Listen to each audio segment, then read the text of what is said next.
आमच्या मार्गदर्शक सन्माननीय शिवाजीराव शिंदे साहेब यांचंही या ठिकाणी आगमन होते. त्यांच्याही समाजाच्या वतीने सहर्ष स्वागत. मंडळी, या ठिकाणी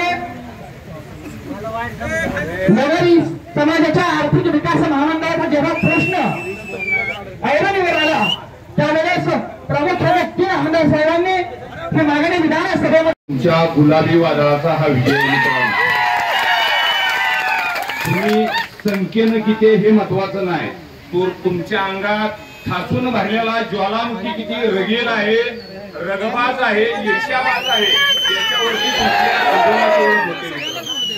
निश्चितपणे पितामह दादरे साहेबांचं स्वप्न होतं की सर्वसामान्य झोपडीतला हातात कोयता घेऊन ऊसतोडी करणारा माझा लोणार समाजाचा पोरगा ज्यावेळेस आंदोलनाचं हत्यार उपसेल आणि राज्य सरकारला सुद्धा त्याच्या मागणी पुढे हात जोडावा लागेल त्यावेळेस तो खऱ्या अर्थानं माझ्या समाजाचा विजय असेल. हा हे पितामहांचा आपल्या स्वप्न.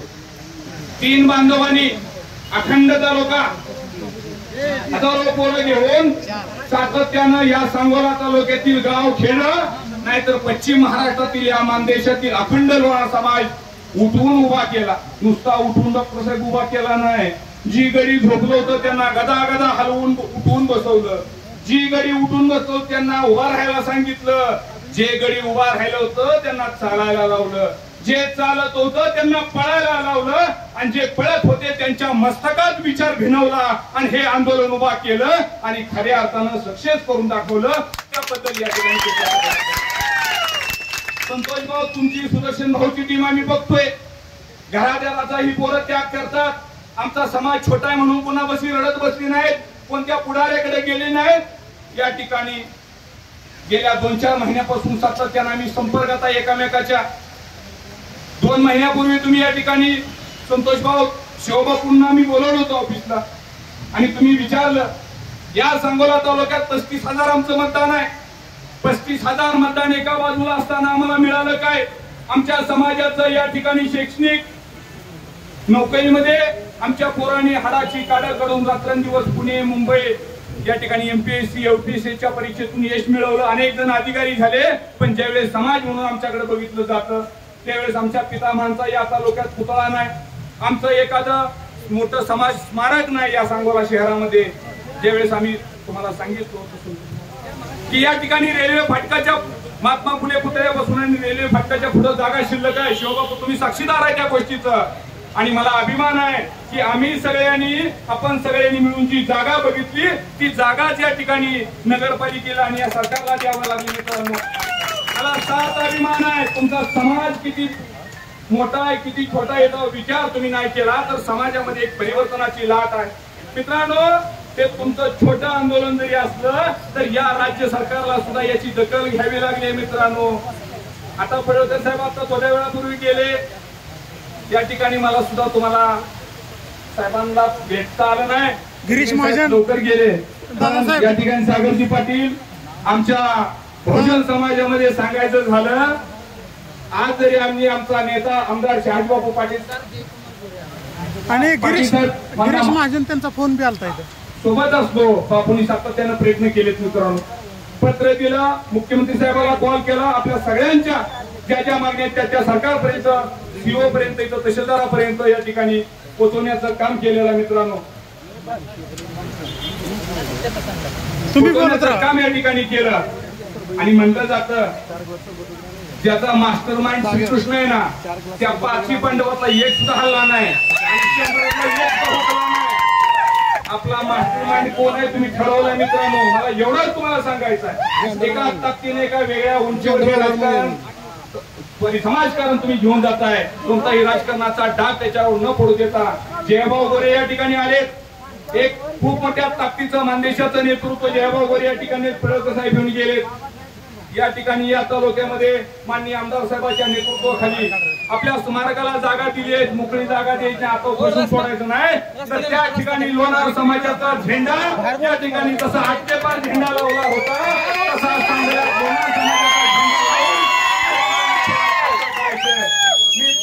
तुम्हाला त्यावेळेस शब्द शिवसेनेच्या वतीने दिला होता, तुम्हाला आम्ही मोकळं उचल पडू देणार नाही.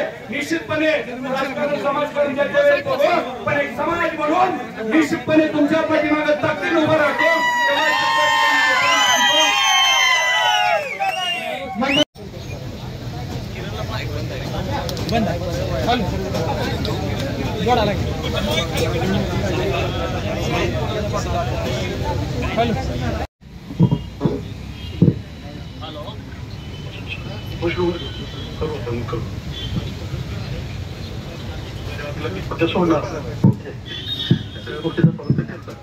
पण आम्ही दोघी मागे करून घेऊ. भाऊ, तुम्ही सगळ्या सामाजिक विषयामध्ये तुम्ही स्वतः लिडरशिप करता. छोटा समाज आहे आणि तुमच्यावरती सगळ्यांचा विश्वास आहे आणि तुमच्या शब्दाला मान देऊन हे चारही युवा मित्र उपोषण मागे घेत आहेत. समाजाच्या वतीने तुमचं विशेष अभिनंदन करतो, आभार व्यक्त करतो आणि सोमवार मंगळवारी आम्ही तुमच्याकडे येतो. तसं करा, मंगळवारी या. हो हो हो चालेल.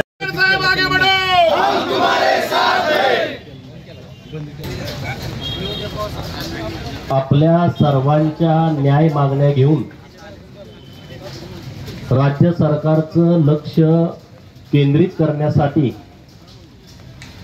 आपले युवा सहकारी माननीय खांडेकर, माननीय नरळे, माननीय अध्यक्ष करांडे साहेब आणि डॉक्टर घेरडे हे आपले प्रतिनिधी म्हणून गेल्या 4 दिवसांपासून पाण्याचा थेंबही न घेता, अन्नाचा कण न घेता सांगोला तहसीलदार कार्यालयाच्या समोर उपोषणाला बसलेले आहेत. आणि त्यांना साथ देण्यासाठी, त्यांना पाठिंबा देण्यासाठी, त्यांचं मनोबल वाढवण्यासाठी गेल्या 4 दिवसांपासून हजारोच्या संख्येनं लोणारी समाज इथं मोठ्या प्रमाणामध्ये उपस्थित आहेत. नुसता लोणारी समाज नाही तर अख्खा बहुजन समाज लोणारी समाजाच्या मागणीला पाठिंबा देण्यासाठी गेल्या 4 दिवसापासून इथं उपस्थित आहे. मुळात लोणारी समाजाची संख्या काही मतदारसंघांमध्ये आहे. जसं शिहांची संख्या थोडी थोडी आहे, तशी लोणारी समाजाची संख्या थोडी थोडी आहे. पण सिंह आहेत, धाडसी आहेत, प्रामाणिक आहेत, स्वाभिमानी आहेत, प्रचंड कष्टाळू आहेत, शब्द दिल्याप्रमाणे प्रचंड जागणारे आहेत. आमचा अनुभव आहे सगळ्याच पुढाऱ्यांचा, इथं बसलेल्या सगळ्यांचा आहे. आणि एकदम कडवट आहेत. एकदा एखादी गोष्ट मनावरती घेतली तर ती शेवट करेपर्यंत झोप लागणार नाही, अशा पद्धतीचा आपला सगळ्यांचा स्वभाव आहे. छोटे छोटे समाज खूप आहेत महाराष्ट्रामध्ये. काही मोजके मोठे समाज लोकसंख्येनं सोडले तर छोट्या समाजाची संख्या किमान 300 समाज असतील ओबीसी मध्ये, की ज्यांची संख्या फार छोटी आहे आणि त्यांच्या मागण्या अनेक वर्षांपासूनच्या आहेत. सत्तेचं जोपर्यंत विकेंद्रीकरण होत नाही तोपर्यंत छोट्या छोट्या समाजाला न्याय मिळत नाही. आणि त्याचाच एक भाग म्हणून लोणारी समाजाचं आर्थिक महामंडळ स्थापन झालं पाहिजे, ही आपली त्यातली प्रमुख मागणी आहे. सरकारकडे याचा आपला पाठपुरावा सुरू आहे. मी विधान परिषदेचा सदस्य झाल्यापासून मी सातत्यानं छोट्या छोट्या समाजाची भूमिका सभागृहामध्ये लावून धरतो. आणि माननीय मुख्यमंत्री एकनाथजी शिंदे साहेब आणि देवेंद्र फडणवीस साहेबांचं मी विशेष अभिनंदन करतो की त्यांनी गेल्या वर्षी राजे उमाजी नाईक यांच्या नावानं रामोशी समाजाचं वेगळं आर्थिक विकास महामंडळ स्थापन केलं. पैलवान मारुती वडार यांच्या नावानं वडार समाजाचं महामंडळ स्थापन केलं. एकदम छोटा असणारा गुरव समाज यांचं वेगळं महामंडळ स्थापन केलं. लिंगायत समाजाचं महात्मा बसवेश्वरांच्या नावानं वेगळं महामंडळ स्थापन केलं. नाभिक समाजाचं वेगळं महामंडळ स्थापन केलं. आणि आता आपली जी मागणी आहे ती एकदम रास्त आहे. मागच्या अधिवेशनाच्या काळामध्ये लोणारी समाज बांधव हे मुंबईला आले होते आणि तेव्हाही माननीय प्रशांत परिचारक मालक यांचाही मला फोन आला होता. अनेक सहकारी मला भेटले. आम्ही माननीय मुख्यमंत्री आणि उपमुख्यमंत्री महोदय यांना शिष्टमंडळ घेऊन भेटलो आणि तेव्हा माननीय मुख्यमंत्री आणि उपमुख्यमंत्री महोदयांनी लोणारी समाजाचं महामंडळ करावं असे आदेश या विभागाला दिले, ओबीसी मंत्रालयाला दिले आणि ओबीसी मंत्रालयाच्या ज्या सचिव आहेत त्यांना दिले आणि तशा पद्धतीनं आता ही सगळी प्रक्रिया सुरू आहे. आणि त्यामुळं परवा अतुल सावे साहेब आपल्या अध्यक्षांशी बोलले. आज गिरीश महाजन साहेबांच्याकडे आपण विनंती केली, त्यांना त्यामध्ये घेतलं तर आपल्याला पाठबळ येतं, आपल्याला ताकद येते. एक जबाबदार मंत्री आपल्या सोबत असलं तर आपल्याला काम करणं सोपं होतं. आणि गिरीश भाऊनी आपली लोणारी समाजाची महामंडळ स्थापन करण्याच्या बाबतची ही आपली मागणी आहे, ती मागणीनं आपल्या उपोषणकर्त्यांना दिलेलं आहे. आणि त्यामुळं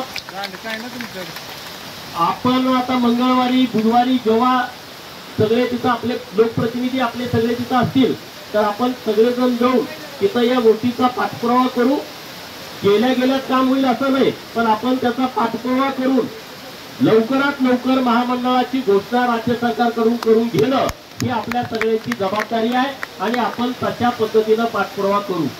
दुसरी एक खूप चांगली मागणी आहे की मुंबईमध्ये आमच्या मुलांना आणि मुलींना वसतिगृहाची स्थापना झाली पाहिजे आणि ही बाब आहे, ती बाब अत्यंत महत्वाची आहे आणि ती पाठपुरावा केल्याशिवाय होणं शक्य नाही. आणि म्हणून आपले जे लोणारी समाजाचे कार्यकर्ते मुंबईमध्ये आहेत त्यांना मी आवाहन करेन, त्यांना विनंती करेन की तुम्ही तिथली जागा आयडेंटिफाय करा. नवी मुंबईमध्ये ही जागा सिडकोची आहे, ती जागा शिक्षण क्षेत्रासाठी राखीव आहे. तर तशा पद्धतीची जागा आपण आयडेंटिफाय करू आणि राज्य सरकारकडे जाऊ. त्यामुळे खारघरला आहे, नेरूळला आहे, कामोट्यात आहे, कळंबोलीत आहे, जिथे कुठं असेल ती जागा आपण त्यांना दाखवू आणि त्या पद्धतीनं ही जागा लोणारी समाजासाठी पहिली आरक्षित करून घेऊ आणि मग तिथे वसतिगृहाची मागणी करू. ही अशी आपल्याला प्रक्रिया करावी लागणार आहे. तिसरा महत्वाचा विषय आपला आहे की विष्णुपंत दादरे यांचं भव्य स्मारक सांगोल्यात झालं पाहिजे. आणि सकाळपासून माननीय शाजी बापू, माननीय डॉक्टर बाबासाहेब देशमुख, माननीय दीपक आबा आणि आमचे भाजपचे केदार साहेब, वकील साहेब, देशमुख साहेब, सगळी मंडळी हे इथं सीओ साहेब असतील, तहसीलदार साहेब असतील, त्यांना घेऊन त्यांनी एक जागा आयडेंटिफाय केलेली आहे. तर आता त्या जागेची प्रक्रिया सीओ साहेब इथून ठराव करून पाठवतील आणि त्याची पुढची पूर्तता करून घेण्याची जबाबदारी आपल्या लोकप्रतिनिधींची आहे आणि तितके लोकप्रतिनिधी आपले सक्षम आहेत. त्यामुळे त्याचा काय आता विषय नाही, तो तुमच्या नगर परिषद लेवलचा तो विषय आहे. आता राहिला पुढचा विषय, विष्णुपंत दादरे साहेबांचं स्मारक करताना जो काही निधी तुम्ही लागणार आहे त्याचं तुम्ही डिझाईन कराल, त्याचा आराखडा तयार कराल आणि त्यामध्ये आता सगळे मंडळी तर सक्षम आहेत, पण तरी मदत लागली तर मी विधान परिषदेचा आमदार असल्यामुळं मला 25 लाख रुपयाचा फंड देता येतो. त्यामुळे तुम्हाला गरज भासेल असं मला वाटत नाही, पण मला पण त्याचं समाधान मिळेल की विष्णुपंत दादरे साहेबांच्या स्मारकामध्ये एक बहुजन चळवळीतला कार्यकर्ता म्हणून माझंही त्यामध्ये योगदान राहील. तुम्ही जे सांगाल त्या पद्धतीनं तिथं निधी उपलब्ध करून देईल. डॉक्टर अनिकेत देशमुख साहेब आलेले आहेत तिथं. तर हे 3 महत्वाचे जे विषय आहेत ते विषय आपल्या उपोषणकर्त्यांच्या या आंदोलनामुळे मार्गी लागतायत. आणि मित्रांनो, आपण सगळे उपेक्षित घटकातले आहोत. आपल्याला काय गेल्या सहज सगळ्या गोष्टी मिळतील अशी परिस्थिती होत नाही. आणि तुम्ही ज्या मेहनतीनं, ज्या प्रामाणिकपणे आज 2 तास जरी आपल्याला जेवण उशिरा मिळालं तर काय गड्यांचं अंग कापायला लागतं. कुणाची साखर वाढते, कुणाची कमी होते, काहीतरी होतं. तुम्ही 4 दिवस पाण्याचा थेंब न घेता, आम्हाला बोलायला काय आले, आता जीवन आलोय त्यामुळे आम्ही तडफेनं बोलू शकतोय, पण 4 दिवसापासून आपले हे डाणे वाघ 4 उपाशी आपल्यासाठी बसलाय. हे आमच्या सर्वांच्यासाठी अभिमानाची गोष्ट आहे. आम्ही तुमचं हे उपोषण वाया जाऊ देणार नाही. ज्या पद्धतीनं तुमच्या या सगळ्या मागण्या आहेत त्या मागण्या आपण कसल्याही परिस्थितीमध्ये मान्य करून घेऊ. त्याच्यासाठी जेवढी लागेल ती ताकद आपण लावू. संघर्ष करायची वेळ आली तर आपण संघर्ष करू, पण लोणारी समाजाच्या मागण्या पूर्ण झाल्याशिवाय आपल्याला कुणाला शांत बसता येणार नाही. आणि सरकारचा मला अनुभव आहे, सरकारनं जे काम हातात घेतलंय ते काम पूर्ण करणारं सरकार आहे. त्यामुळे त्या लागेल महामंडळाची प्रक्रिया पुढे जाते, हे आपल्याला मिळतंय. आता वसतिगृहाचा मुंबईचा विषय आहे, बाकीच्या जिल्ह्यातला विषय असला तर तो वेगळा, पण मुंबईच्या वसतिगृहाचा विषय आहे तर आपण त्याला जागेचा पाठपुरावा व्यवस्थितपणे करून घेऊ.